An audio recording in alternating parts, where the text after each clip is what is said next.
दोस्तों, दो भाई हैं। बड़ा भाई प्रदेश कमा रहा है, खूब पैसा कमा रहा है। उसका बेटा भी नौकरी पा गया है, उसके बेटी की शादी हो गई।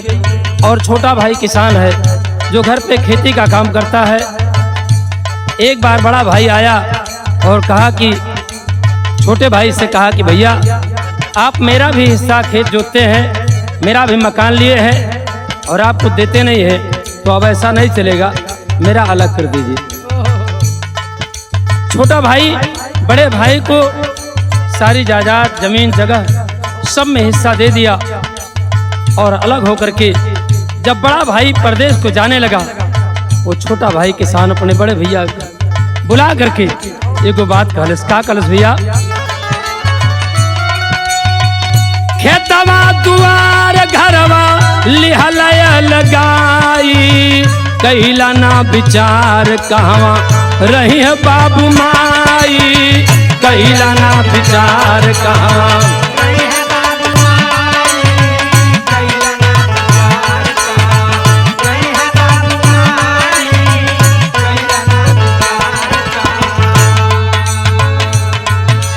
वो छोटा भाई अपने बड़े भैया से कह रहा है कि भैया माई वाली ममता के बुझला न पीर हो, माई वाली ममता के बुझला न पीर हो, माई वाली ममता के बुझला न पीर हो। फटही लुगारिया में जियली बन अधीर हो,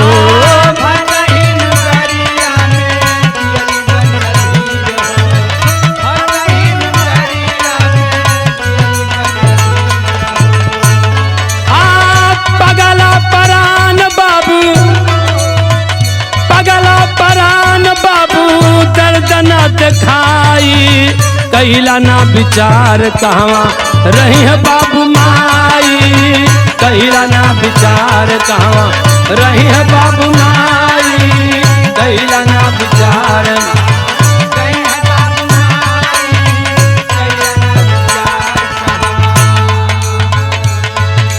भैया भूखी रह के जननी जनम तुहके देहली, भूखी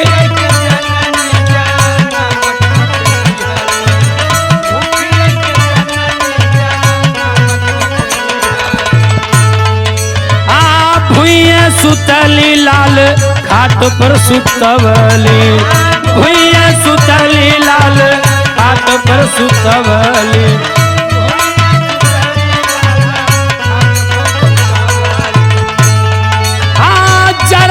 जमीन लेखा जरत जमीन लेखा देहिया जराई, कहिला ना विचार कहवा रही है बाबू माई, कहिला ना विचार कहवा रही है बाबू माई, कहिला ना विचार कहवा रही है बाबू माई, कहिला ना विचार कहवा।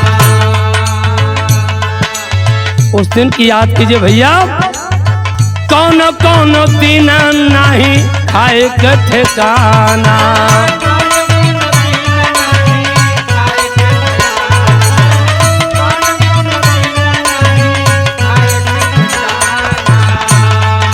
आ रहल ना उम्मीद भैया, रहल ना उम्मीद भैया करबा बेगाना,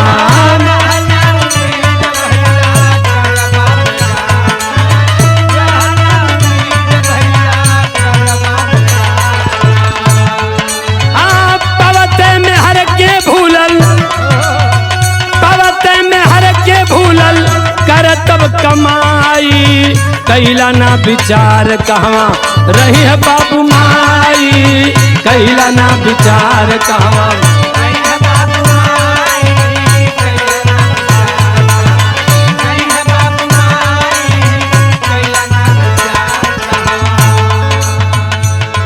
वो छोटा भाई अपने बड़े भैया से कह रहा है कि भैया एक दिन जरूर भैया समझ तोहरे आई, एक दिन जरूर भैया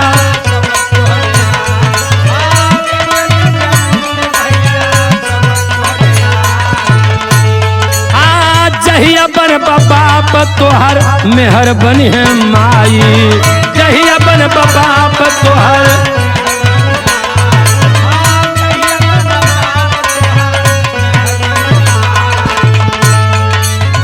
तोहरा लाल जई है जहिया तोहरा लाल जई है जहिया घर से भगाई कैला ना विचार कहवा रही है बाबू माई कैला ना विचार कहवा रही है बाबू माई कैला ना विचार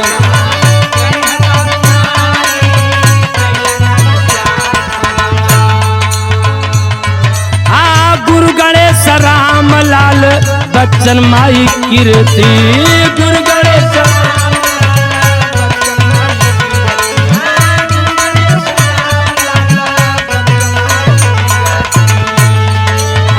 चंद्रिका जी रामा दुनिया कर जाना भरती चंद्रिका जी रामा दुनिया कर जाना भरती